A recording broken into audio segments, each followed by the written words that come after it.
Salam, hörmətli tələbələr. Sizinlə bugünkü mövzumuz uşaqlıq boynu xərçəngi haqqında olacaqdır. Uşaqlıq boynu xərçənginin iki cür xəstəliyi var.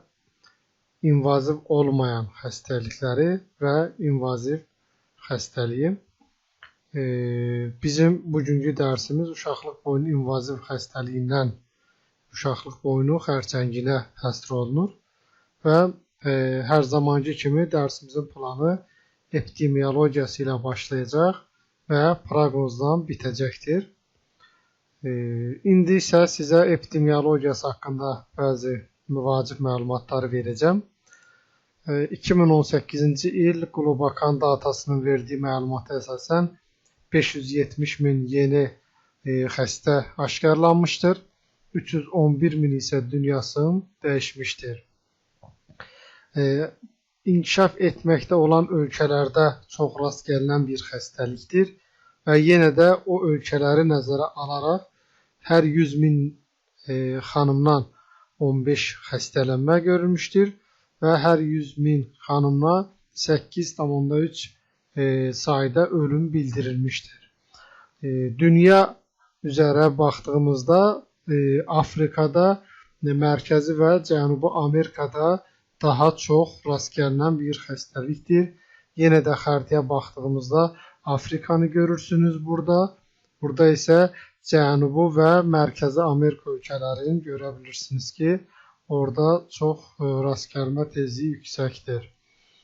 Ümumiyyətlə, ən çox rast gəlinən ginekoloji xərçəngdir. Bütün dünya üzərində baxsaq və hər iki cinsiyyətə baxdığımızda bütün xərçəng tabloları burada göstərilmişdir ki, uşaqlıq boynu xərçəngi bütün xərçəngin 3,2%-ni say olaraq təşkil edir. Bu rast gəlmə tezliyinə görə hesablanıb. Burada isə sadəcə qadın cinsiyyətinə baxdığımızda payını görə bilərik ki, rast gəlmə tezliyinə görə 6,6%-i uşaqlıq boynu xərçənginin üzərinə düşür. Ölüm törətmə nisbətinə gəlincə isə 7,5%-i uşaqlıq boynu xərçənginə payına düşür.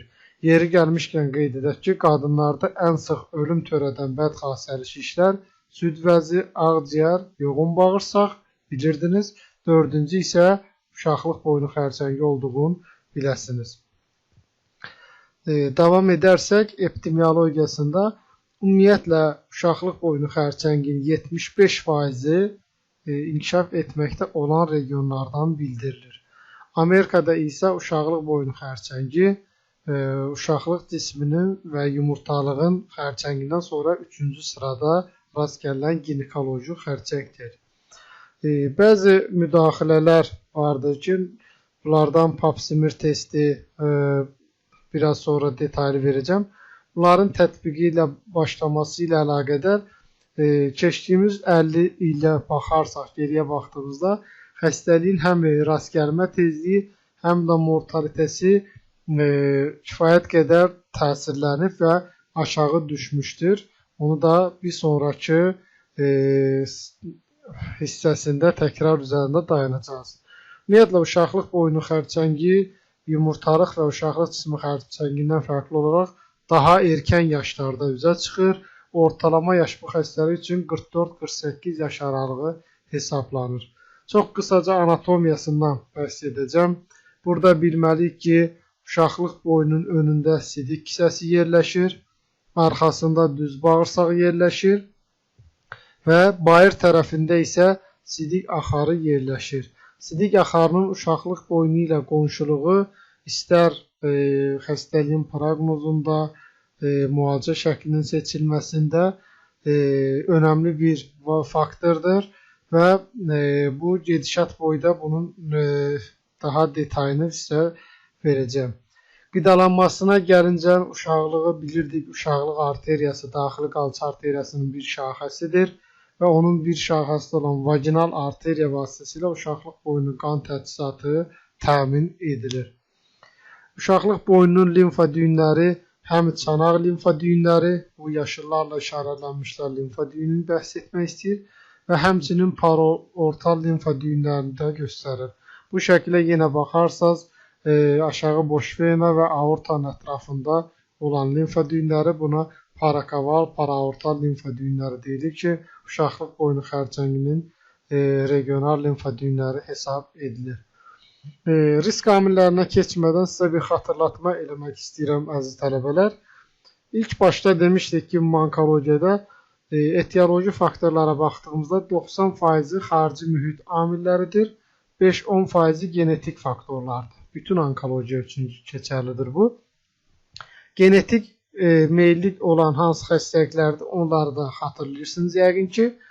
Və xarici mühit amillərinə baxdığımızda isə burada fərqli amillər vardır.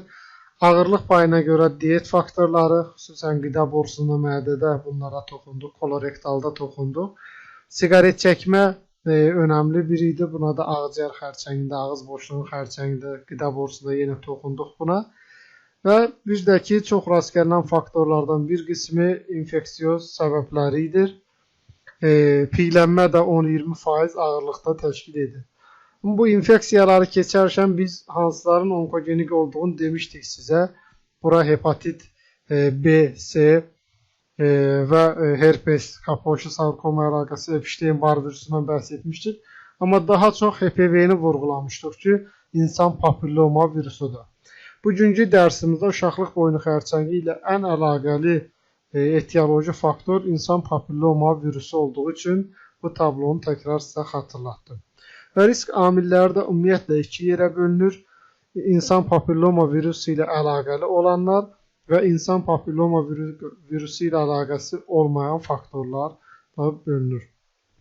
Risk faktorlarının hər birinin üzərində ayrı-ayrı dayanıb izah etməyə təbii ki, vaxtımız yoxdur. Özünüz oxuya bilərsiniz. Vacib olanları mən burada vurğulayacağım. Cinsi həyata erkən başlamaq, bir neçə cinsi partnyoru olmaq və bir neçə cinsi partnyoru olan birinin partnyoru olmaq, cinsi yolda keçən xəstəliklərdən bir neçəsinə sahib olmaq, erkən yaşda doğum etmiş olmaq, həmçinin vulvada, vaginada daha öncə preinvaziv və invaziv karsinoma anamnezi və immunsuppressiv vəziyyətlər, HIV infeksiyası, bunlar HPV ilə əlaqəli ciddi risk faktorları sayılır. HPV ilə əlaqəli olmayanlara isə sosioekonomik vəziyyət, burada skrining proqramı tam oturmayıb və insanların vaxtında xəstəxanaya müayinə üçün getməyə maddi durumu, digər səbəblər günahlandırıla bilir. Qara dərli olmaq, oral kontraseptiv istifadəsi, siqaret çəkmək, bunlar riski artıran amillərdir. Genetik amillər önəmsiz dərəcədədir, aydınlaşdırıla bilməmişdir. Və həmçinin kimin ki cinsi partnyorunda sünnət deyilir bizdə, circumcised olunmamış erkək faktoru varsa, bunlarda nisbətən risk faktoru sayıla bilir. İnsan papilloma virusu ümumiyyətlə uşaqlıq boynu xərçəngi ilə əlaqəsi çox yüksəkdir. Bu bir siqaretlə ağciyər xərçəngi arasındakı əlaqədən daha qüvvətlidir, biləsiniz. Və bununla bağlı araşdırmalar artıq öz sübutunu tapmışdır. Və insan papilloma virusunun 200-ə qədər tipi var və bunlardan selikli qişanı tutan tipləri var, bir də dərini tutan tipləri var. Selikli qişanı tutan tiplər özü də iki yerə bölünür, onkogenik və qeyri-onkogenik tiplərdir. Onkogenik tiplər 16, 18, 31, 33, 35 və s. görürsünüz. Bunlar həm uşaqlıq boynunun aşağı dərəcəli zədələnmələrində, həm yüksək dərəcəli zədələnmələrində, həm də invaziv karsinomasında tapılan yüksək riskli HPV tipləridir. Və aşağı riskli HPV tipləri isə 6 və 11 sayılır ki, bunlar non-onkogenikdir. Maliqan transformasiya törədə bilmir. Bunlar ən çox bizim bildiyimiz ziyilləri törədirlər. Yoluxma yollarına gəlincə, ümumiyyətlə cinsi yolla, horizontal yolla və vertikal yolla keçiş bildirilmişdir. Cinsi yolla vaginal, oral, anal ilişkilər zamanı dəridən dəriyə kontakt zamanı, yəni selekli qişanın selekli qişə kontaktı zamanında ola bilir ki, bu da ki, həmin kontakt zamanı mikrosıyrıqlardan, abraziyalardan virusun keçməyinə şərait yaradır və əsas yoluxma yolu bütün dünya üzrə seksual yoldur. İkinci yol isə horizontal, bu da ortaq paylaşılan əşyalardan və s. keçə bilir. Və bir də anadan dölə keçişdə, doğuş sırasında da ola bilər, prenatal da ola bilər, keçiş yolları göstərilmişdir. Aşağı tipli HPV, aşağı riskli HPV tipləri ziyil yaradır. Ziyil də ümumiyyətlə 6-11 tiplə əlaqəli olan bir patologiyadır. Həm genital, həm qırtlaqda və bəzi subklinik HPV infeksiyalarında da bunlar tapıla bilir. Yenə bura baxarsınız, qarın ön divarının dərisində var, əlin üzərindəki ziyilləri görə bilirsiniz. Burada isə baxdığımızda yenə perianal nahiyədə ziyilləri görə bilirsiniz. Bəzən isə doğuş yolunu blokadiya alan böyük bir ölçüyə çata bilir ki, bu zaman xəstələrə normal doğuş imkanı verilmir və artıq onlar keysəriyyə kəsi ilə ana ola bilirlər. Bu da digər vulvar kondiloma culminatumdur ki, HPV-nin aşağı riskli tipləri ilə əlaqəlidir. Siqaret çəkmənin mexanizmi ola bilər ki, HPV-nin klirensini, təmizlənməsini dəyişdirə bilir. Reproduktiv davranış, az öncə dediyimiz kimi erkən yaşdan doğuş eləmək, cinsi partnerlərin düzgün seçilməməsi, erkən cinsi həyata başlamaq, bunların hamısı HPV-nin yoluxması ilə əlaqəli patogenetik yollardır. Ümumiyyətlə, insan papilloma virusu uşaqlıq boyununda uzun illər latent qala bilir. 10-20 il səssiz qalan vakalar bildirilmişdir ki, bunların xəstəlik törətdiyi yer əsasən yastı hüceyrəli sahə ilə silindrik epitelin birləşdiyi yer var ki, ona transformasyon zonu deyilir ki, transformasyon zonasından başlayır. Və HPV infeksiyasının özünə məxsus bəzi patogenetik yolları var ki, onların bəzilərinin üzərinə dayanacağız. Ümumiyyətlə, bu şəklə baxdığımızda normal serviksdir, HPV ilə infektə olur və HPV ilə infektə olmuş serviks dediyimiz kimi uzun illər səssiz qala bilir. Bu müddətdə əksəriyyəti təmizlənir, normal sağlamlığın bərpa eləyə bilir. Bir hissəsində isə progressiya gedir və xərçəng öncəsi xəstəliyə çevrilə bilir. Bunların da displaziyalar, biz bilirik bunu, CIN1, CIN2, CIN3. Bunlarda da bəzən regressiya əldə edilə bilir, yəni gözləməklə bunların sağaldığı görülür. Bəzən isə progressiya davam edir və invaziv karsinomiyaya keçir. Ona görə ki, bugünkü əlimizdəki müayinə modalitələri bu həmin sürəci kontrolda saxlamağa imkan verir. Ümumiyyətlə, bunların Y6, Y7 onkogenləri vasitəsilə aktiv olan və burada az sonra göstərəcəyimiz RB və PR3 vardır ki, bunlar hər ikisi tumor suppressor genlərdir. Həmin tumor suppressor genləri Y6 və Y7 vasitəsilə blokadiya alınır və bunların bloklanması, degradasiya olunması gəlir hüceyrədə regulyasiya sistemlərinin pozulmasına və immortalizasiyaya gətirib çıxara bilir. Və bu dəyişikliklərin hamısı əvvəlcə aşağı dərəcəli, yüksək dərəcəli xərçəng öncəsi səhifədə yaxalana biləcək bir testə zərurət göstərmişdir ki, burada uzun müddətdir mövcuddur. Bu 1945-ci ildən Papa Nikolaou tərəfindən tövsiyə edilmiş Pap-smear testi. Burada modern şəklini görürsünüz. Pap-smear testi ilə uşaqlıq boynundan yaxma alınır və orada sitoloji müayinədən keçirilir. Orada mövcud atipik dəyişikliklər, atipik hüceyrələr aşkar edilərək bir sonraki biopsiya gərəkliliyi və ya təqib gərəkliliyi gözdən keçirilə bilir. Profilaktikasına çox önəm vermək istəyirəm. Əslində profilaktikanı dərsin sonunda da deyə bilərdim. Amma uzun dərsdir, yorucu dərsdir. Ona görə başdan diqqətinizi buna çəkmək istəyirəm ki, əgər biz düzgün profilaktikaya əməl etsək, invaziv uşaqlıq boynu xərçəngi və ondan yaranan ölümü ciddi azalda bilərik. Ən vacibi hansıdır? İkisini göstərmişik burada. Screening proqramı, bunu ümumi onkologiyanı keçərkən sizə dəfələrlə müzakirə etmişdir. İkinci isə vaksinasiya yoludur. Siqaret çəkməyi dayandırmaq, kontraseptivlərdən bariyer üsulundan istifadə etmək, buna prezervativlərə aid edə bilərik. Çoxlu cinsə arkadaşı olmamalıdır. Diyet faktorlarına önəm verilməlidir. Və həmçinin sünnət proseduru keçirilənlərdə də risk azalmış olur. Amma sizin gələcəkdə həkim kimi ətrafınıza deməyiniz lazımdır ki, vaksinasiya çox önəmlidir, screening çox önəmlidir. Bunlar birincili və ikincili profilaktikaya əməl edərsək, bu rəqəmi ciddi azalda bilərik. Hətta eradikasiya edə bilərik ki, artıq bilirsiniz, tək-tək ölkələr eradikasiya həddinə çatmışdır uşaqlıq boynu xərçəngindən. HPV vaksini nədir? Bu HPV-ni aşağı, yüksək dərəcəli zədələnmələrə və hətta invaziv xəstəliyə keçməyini, gedişini bloklayan bir vacib vaksindir.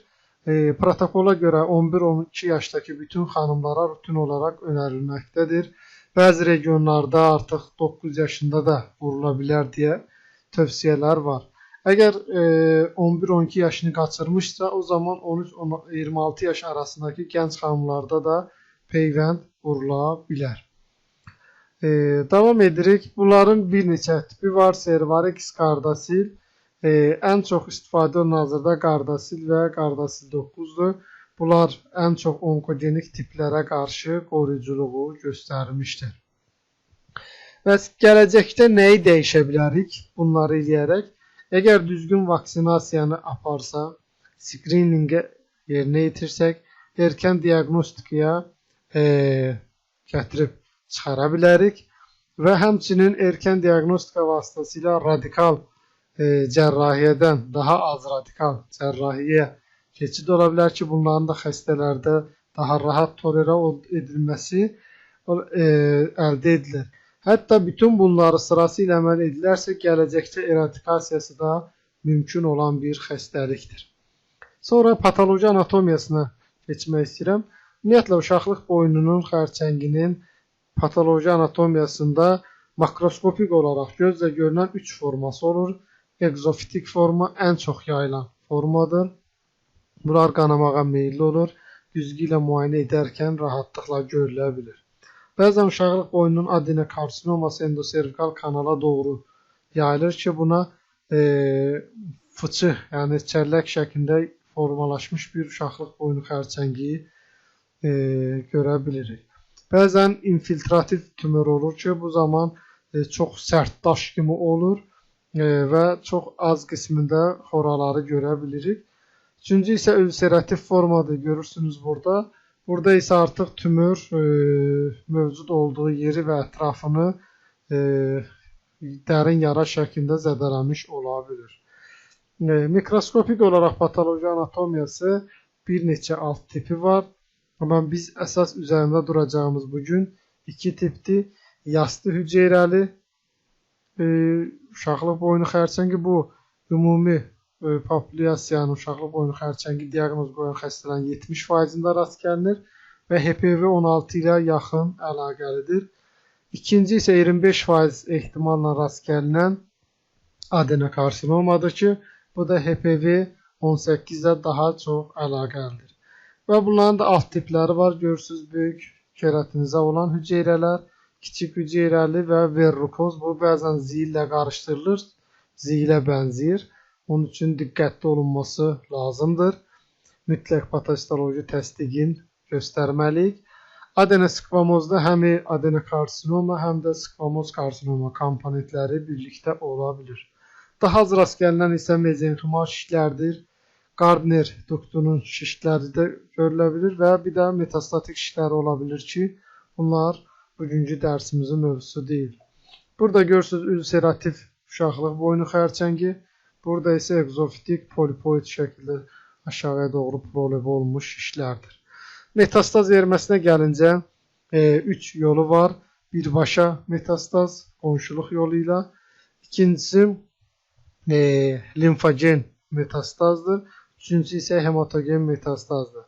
Birbaşa yayılım təbii ki, qonşuluğuna görə uşaqlıq yoluna, uşaqlığın cisminə, aşağı segmentinə, miometriuma, həmçinin parametriuma və parametrium vasitəsilə də çanağın yan divarına qədər şiş uzana bilir. Buna deyilər yerli invaziya, birbaşa invaziya edə bilir.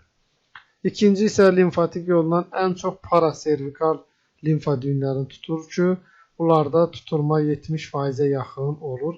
Burada obturator, hipogastrik, eksternal ilyak limfatik düyünləri daxildir.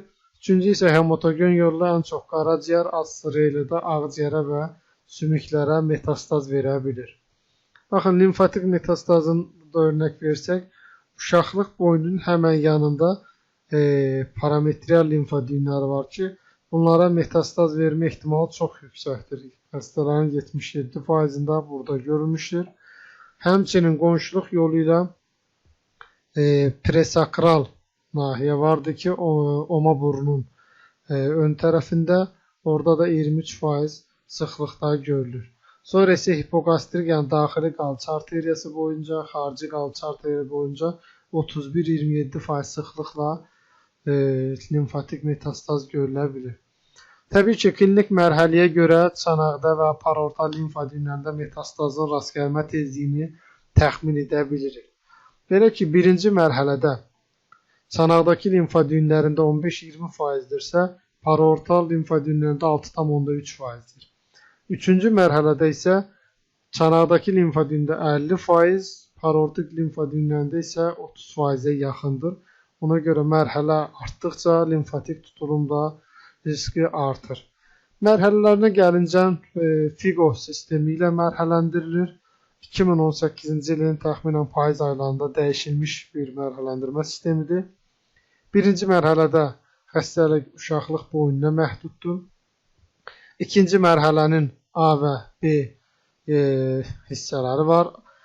Vaginanın yuxarı hissəsinə yayılıbdırsa 2A, amma parametriumə yayılıbdırsa onda 2B hesab edilir. Üçüncü mərhələdə özü bölünür. 3A-da vaginanın aşağı 1/3-nə qədər uzanır.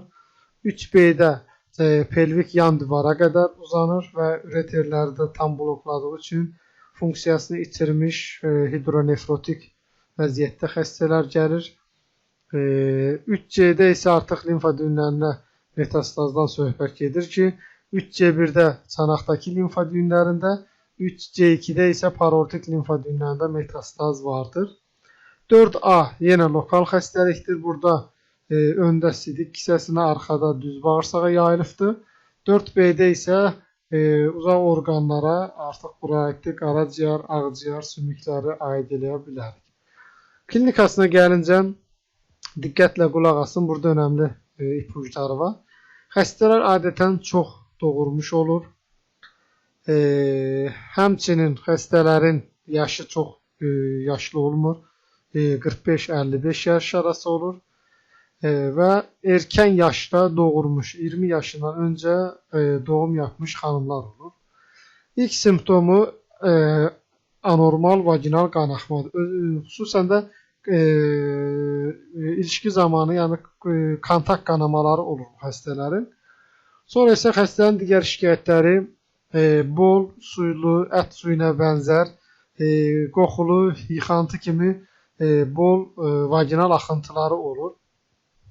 Və bu vaginal axıntı yenə də dediyim kimi koitusdan və duşdan sonra daha da artdığını xəstələr qeyd edir. Təbii ki, bu mərhələdə xəstələrin çoxu yerli və ya qeyri-spesifik müalicələrdən yararlanmağa çalışır və xəstələrdə gecikmiş simptomlar inkişaf edir. Bunlara aid də artıq bel ağrısı, sidik axarları bloklandığı üçün artıq hidronefroz və sinirlər sıxıldığı üçün sinir ağrısı, aşağı ətrafda, ayaqlarda ödem, şişkinlik ola bilər. Dizuriya, hematuriya, rektal qanama kimi şikayətlərlə ola bilir. Bəzən isə preterminal vəziyyətdə gəlir xəstə, yəni massiv qanaxma olur. Hər iki böyrək çatışmazlığı inkişaf edir, uremik komaya qədər irəliləmiş xəstələr gələ bilir. Diaqnostikasında təbii ki, vaginal müayinə çox önəmlidir. Mütləq vaginal müayinə edilməlidir. Burada həm spekulumla baxış, həm də palpasiya edilir. Sonra isə rektal müayinə, rektal tuşe də deyə bilirsiniz. Çox vacibdir. Çünki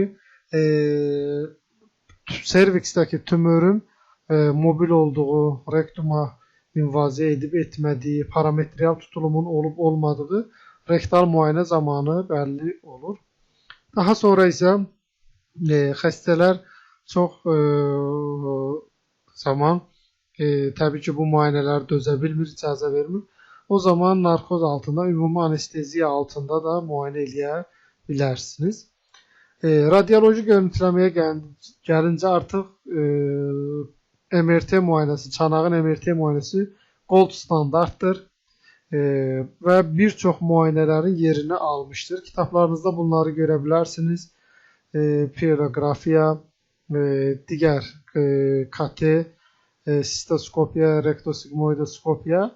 Artıq indiki müasir günümüzdə pelvik MRT bunların çoxuna ehtiyacı ortada qaldırmışdır. Və xəstələrdə döş qəfəsinin rentgeni mütləq olunmalıdır. Və çünki ağciyərdə metastatik əlamətlərə şübhə varsa, o zaman KT-yə ehtiyac görülür. Və təbii ki, bu müayinələr zamanı şübhəli görülən nahiyədən kolposkopiya və ya direkt birbaşa biopsiya alınmalıdır ki, morfoloji təsdiqini tapsın. Sizə MRT görüntülərindən bəhs etmək istəyirəm. Burada görürsünüz uşaqlıqdır. Ön tərəfində anatomiyadan bilirsiniz sidik hissəsi yerləşir. Arxada isə düz bağırsağı görürsünüz. Bu sarı ilə çizdiyim isə tümördür. Arxada posterior fornix invaziya etmişdir. Öndə sidik divarını itələmişdir şiş. Və aşağıda isə vaginaya doğru prolebe olmuş bir tümörü görə bilirsiniz. Yenə burada uşaqlığı görürsünüz. Öndə sidik hissəsini görürsünüz. Və vaginaya doğru və uşaqlıq boynunu tamamən tutan böyük tümörü burada görə bilirsiniz. Yenə başqa bir şəkil qırmızı xətlə çizmişik. Uşaqlıq boynundan qaynaqlanan böyük bir tümörü görə bilirsiniz. Burada isə diqqət etsəniz, bu şəkildə göstərəcəm. Parametrial invaziya var ki, bu çox zaman əməliyyatı gedişini çətinləşdirir və hətta çox mərkəz əməliyyat etmir. Yenə burada uşaqlıq boyundan məhdud xəstəliyi görürsünüz.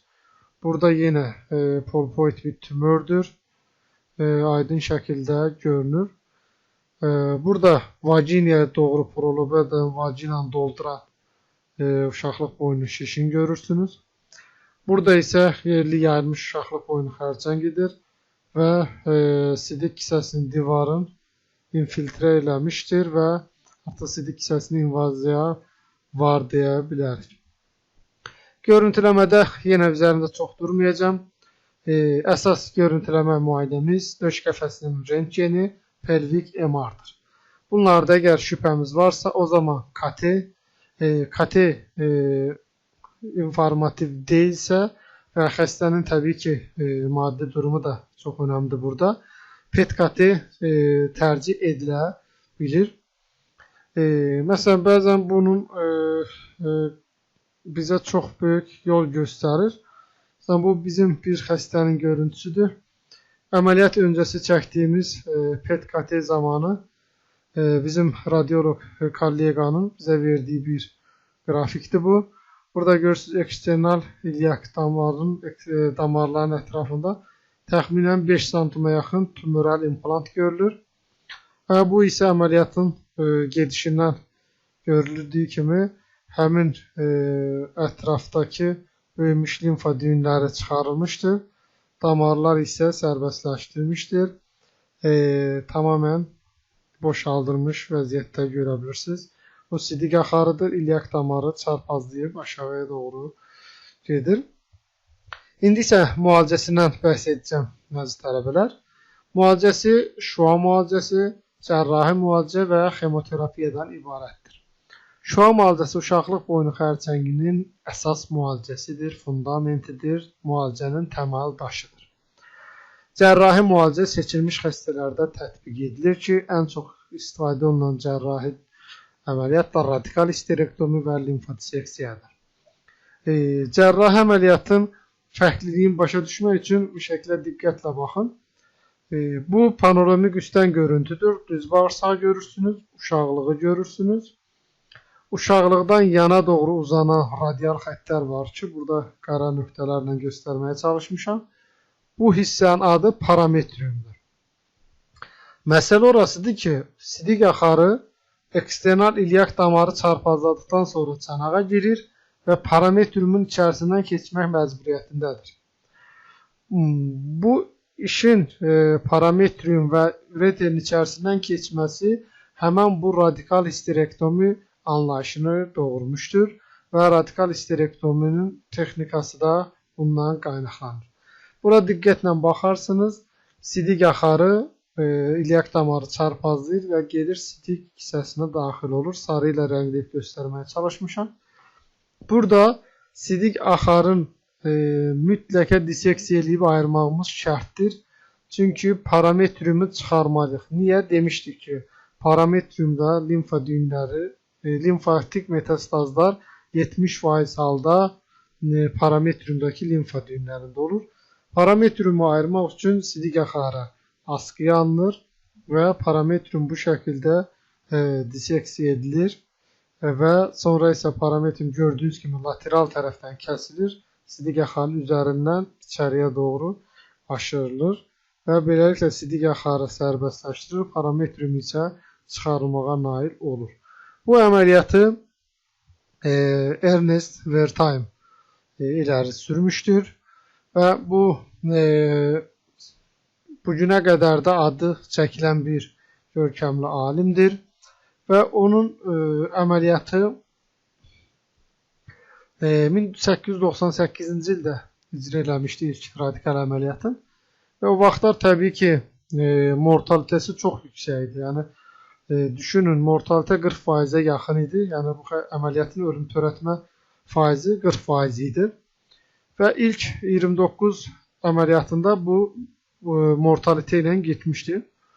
Təbii ki, sonralar texnikanı dəyişmişdir. Daha az ölüm faizi verməyə nail olmuşdur. 1920-ci ildə 100 il öncə də bilirsiniz ki, bugünkü kimi yaşadığımız pandemiyadan biri olmuşdur.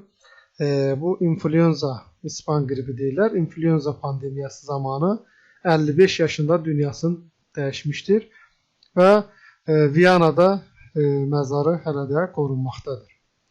Sonra isə Yaponiyada 2007-ci ildə Kyoto təsnifatı irəli sürülmüşdür.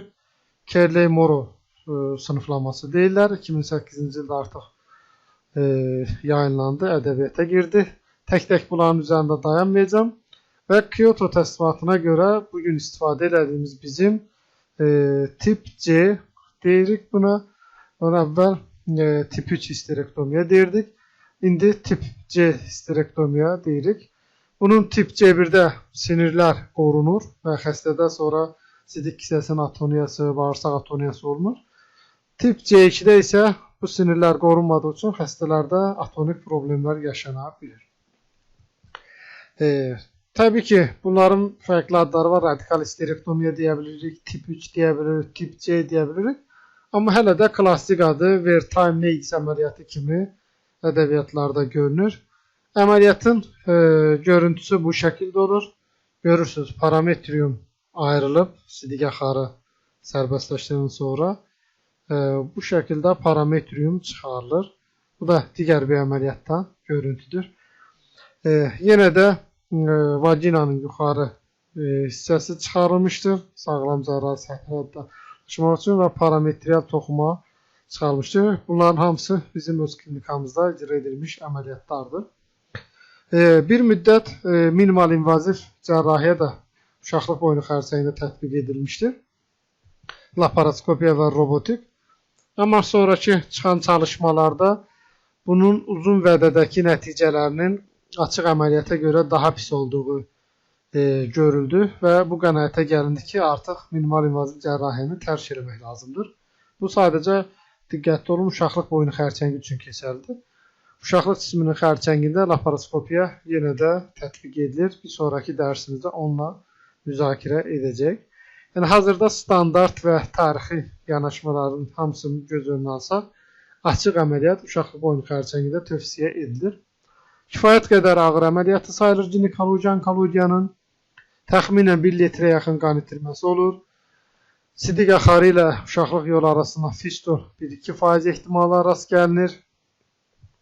Sidik kisəsinin atoniyası 4% halda olur və əməliyyatdan sonraki febril fəsadlar da xəstələrin 1/4-də görülə bilir.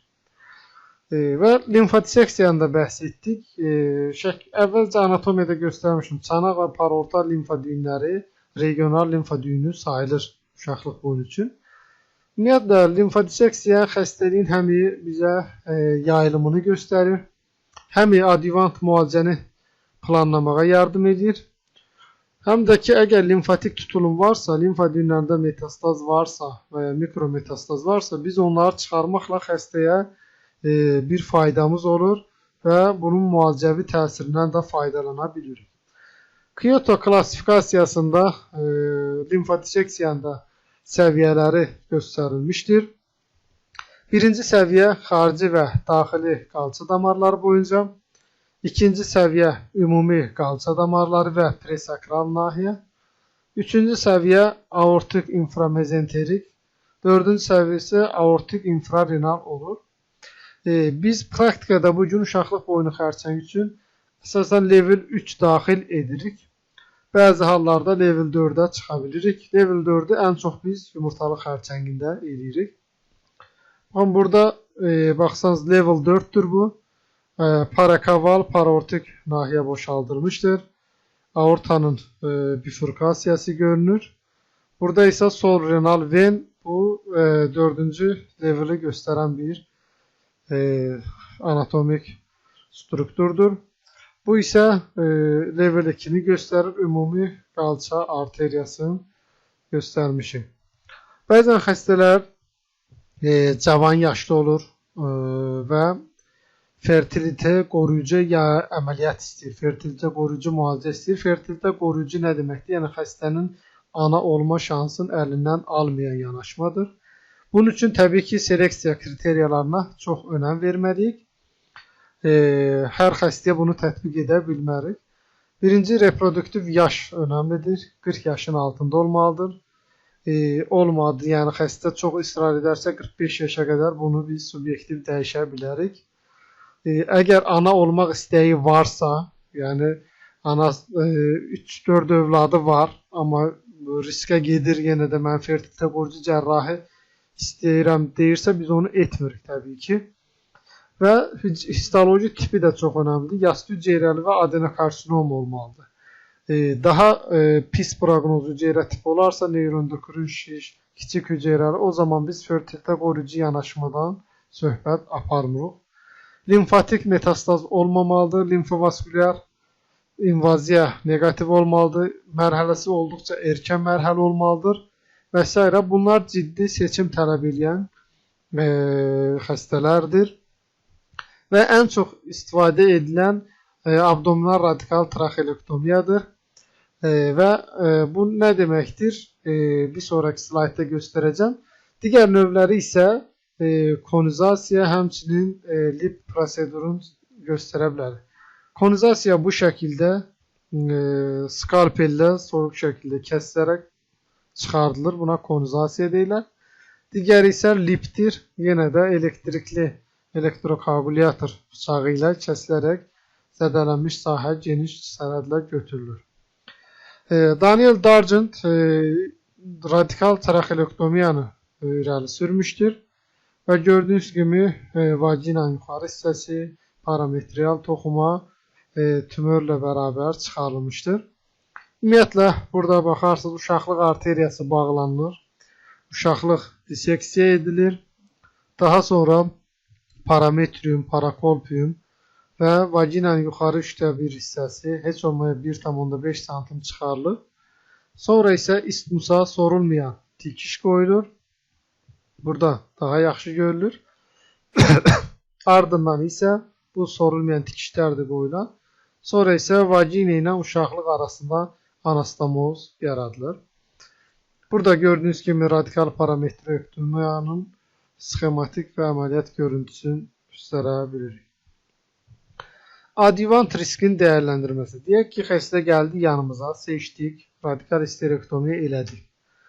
Xəstənin patolojik cavabı çıxdı, gəldi yanımıza. Biz nə etməliyik? O zaman təbii ki, adjuvant risk müəyyən edilir və şua müalicəsi və kimyəvi dərman müalicəsinin qərarı asılıdır buradan. Burada 3-ün qırmızı işarələmişəm, diqqət edərsiniz. Əgər cərrahi rezeksiya kənarı sağlamdırsa, parametriumda tutulum yoxdursa, limfa düyünlərində metastaz yoxdursa, bunlar xəstənin proqnozunu ciddi yaxşılaşdıran faktorlardır. Bunlar yüksək riskli kriteriyalar sayılır. Bir də orta riskli kriteriyalar var. Bunlar isə limfovaskülər invaziyadır, stromal invaziyanın dərinliyidir və şişin ölçüsüdür. Bunlara Sedlis kriteriyaları deyirlər. Yəni 3 böyük, 3 kiçik kriteriya var ki, bu kriteriyaların vəziyyətinə görə artıq xəstənin adjuvant müalicə şəkli müəyyən edilir. Bunu az öncə qeyd etdik. Limfa düyünü, cərrahi kəsik kənarı, parametriya invaziya, bunlar şua müalicəsinə birbaşa göstərişdir. Bəzən isə xəstədə yerli yayılmışdır. Sidik kisəsinə, düz bağırsağa yayılıb. Uzaq orqanlarda metastaz yoxdur və ya xəstədə residiv xəstəlik var. Daha öncə uşaqlıq boynu xərçənginə görə əməliyyat olub və ya şua müalicəsi alıb. İndi yerli residiv var. O zaman ekzenterasiya əməliyyatına ehtiyac olur.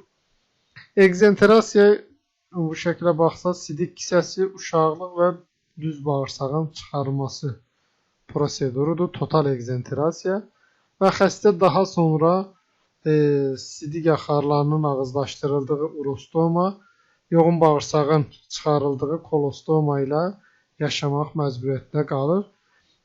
Olduqca ağır bir əməliyyatdır və çox az mərkəzdə icra edilir. Bunun üçün seçim kriteriyalarını çox yaxşı təyin etmək lazımdır. Əvvəla xəstə gənc xəstədirsə və distant metastazın olmadığını dəqiqləşdirməliyik. Sonra isə xəstədə santral nükssə, yəni çanaqda sümüklərə qədər uzanan yan divarlarda tutulum yoxdursa, əvvəlcə şua müalicəsi alıb və ya cərrahi olub ardından şua müalicəsi alıbsa, yəni bir sözlə başqa şansı yoxdursa, artıq ekzenterasiya bir seçim kimi qabağımıza çıxır. Çalışmalar deyir ki, düzgün seçilim aparılarsa, xəstələrin 75-90%-də təmiz cərrahi rezeksiya kənarı ilə əməliyyat bitə bilər. Təbii ki, bu cür böyük əməliyyatın ölüm faizi də yüksəkdir. Xəstələrin 3-5%-i əməliyyatdan sonra itirilə bilir. Və əgər düzgün seçilmiş və düzgün aparılmış bir əməliyyatdan söhbət gedirsə, xəstələrin tam sağalma şansı 50%-ə yaxındır. Tam sağalma. Qalan 50%-də isə müəyyən müddətdən sonra 2 il ola bilər, 3 il ola bilər, 1 il ola bilər. Təzədən residiv olur ki, və o residiv səbəbi ilə də dünyalarını dəyişirlər. Təkrar demək istəyirəm, çox yaxşı seçilməlidir və kim ki artıq ölümlə üz-üzədir, başqa şansı yoxdursa, o zaman ekzenterasiya şansı verilməlidir. Ekzenterasiyadan öncə yenidən biopsiya ilə təsdiqlənmək lazımdır. Bu bir çalışmanın nəticəsidir. 200 xəstəni alıblar. Çalışmaya 100 xəstədə metastaz olduğu üçün kənara qoyulub, 100 xəstədə isə davam ediblər. Bunların 50-si ekzentrasiya uğurla icra edilmiştir ki, onların 15-25'i tam sağalmışdır, 20-25'i isə xəstəliyin təkrarlanmasından dünyasını dəyişmişdir.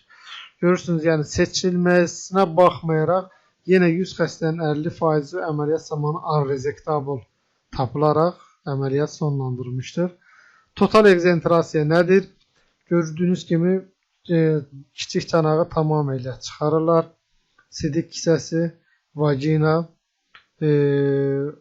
infralevator olaraq düz bağırsaq, rektosigmoida qədər bütün hamısı kənarlaşdırılırsa buna total ekzentrasiya deyirlər. Anterior ekzentrasiyada isə rektum qorunur, uşaqlıq, vagina, sidik kisəsi, öndəki anatomik strukturlar çıxarılır. Yenə də burada görürsünüz ki, bəzən rektumun bir hissəsini qorumaq olur ki, bu xəstələrdə anastomoz ilə xəstənin defekasiya aktı spontan vəziyyətdə saxlanıla bilir. Təbii ki, bu əməliyyatlardan sonra xüsusən anastomoz qoyulmuşsa, bunlara qoruyucu məqsədlə böyük piylik mədənin aşağı kənarından bir hissəsi ayrılaraq kiçik çanağa, damar ayaqçığı üzərində yönləndirilir və burada həm boş çanaq sindromunun olmasının qarşısını alır, həm də anastomozun qaçaq riskini nisbətən azaltdığını göstərir. Xəstənin vəziyyəti bu cür olur, çünki həm araqlıq nahiyəsində işləyirlər, həm də abdominal işləyirlər. Sonra isə əməliyyatın rekonstruksiya hissəsində isə nazik bağırsaqdan ilial konduit düzəldirlər və sonra sidik axarları stent vasitəsilə həmin ilial konduitdən dışarıya yönləndirilmiş olur. Yenə də deyirəm, seçim düzgün aparılarsa xəstənin tək şansı ekzentrasiya ola bilir. Gördüyünüz kimi, bu da digər bir görüntüdür. Uşaqlıq, sidik kisəsi, vagina, aralıq nahiyəsi tam çıxarılıb. Burada arxa ekzentrasiyada sidik kisəsi qorunmuşdur. Uşaqlıq, vagina, rektumun çıxarıldığını göstərən bir şəkildir. Aralıq nahiyəsi rekonstruksiya olunur. Kolostoma, orostoma ilə əməliyyatı sonlanmasına nail edilir. Əgər mərkəzi nüksdürsə və xəstəliksiz dövrü 6 aydan çoxdursa, şişin ölçüsü kiçikdirsə, çanaq yan divarına fiksasiya yoxdursa, bu xəstələrdə proqnoz daha yaxşıdır və ekzentrasiyadan çox fayda görə bilir. Proqnozuna gəlincə, ümumi uşaqlı boynu xərçəng proqnozda birinci mərhələdə 5 illik sağalma 80-95% arasında dəyişir. İkinci mərhələdə 60-65% arası dəyişir. Üçüncü mərhələdə 33-38% arasında dəyişir. Dördüncü mərhələdə 17%, 4A-da, 4B-də isə 9% kimi olduqca aşağı konsentrasiyadadır. İndi sizə iki əməliyyatımızın gedişini göstərəcəm. Bizim xəstəxanada həyata keçirilmiş bir əməliyyatdır. Gənc bir qızdır, 30 yaşında, evlidir, 2 uşağı var. Uşaqlıq boynu xərçənginə görə əməliyyat edilir. Pelvik limfodiseksiyadan sonraki vəziyyət presakral nahiyə limfodinlərindən azad edilmişdir. Hər iki tərəfdə askıya qoyduğumuz sidik axarlarıdır. Ortada burada görürsünüz xarici qalça arteriyası. Daha sonra xarici qalça venası. Aşağıya doğru obturator fossadadır. Obturator siniri görürsünüz. Çanaqdakı anatomik strukturlar diseksiya edilmədən bu əməliyyatı icra etmək mümkün deyil. Sidik axarını hazırda görürsünüz. Sidik kisəsinə giriş yerinə qədər diseksiya edilərək sərbəstləşdirilmişdir. Yenə qarşı tərəfdə eyni şəkildə əməliyyatın gedişini görə bilərsiniz. Digər bir əməliyyat isə sizə göstərəcəyimiz ekzentrasiya prosedurudur. Və həmin perineal hissə işlənilir. Tümörün çıxan hissəsini sizə göstərəcəm. Görürsünüz, həmin perineumdan vagina, anus tamamilə ekzentrasiya əməliyyatından sonra çıxarılır. Bu əməliyyatı mənim Türkiyədə müəllim olmuş bir hoca ilə bərabər həyata keçirmişik. Mürəkkəb əməliyyat olduğu üçün biz onu briqada şəklində həyata keçirmişik. Sonra rekonstruksiya hissəsində ilial konduit yaradılma sxeması və əməliyyatın sonunu sizə göstərəcəyim. Burada artıq kolostoma, iliostoma formalaşdırılır və ən sonunda əməliyyatın görüntüsü bu şəkildə olur. Diqqətinizə görə təşəkkür edirəm.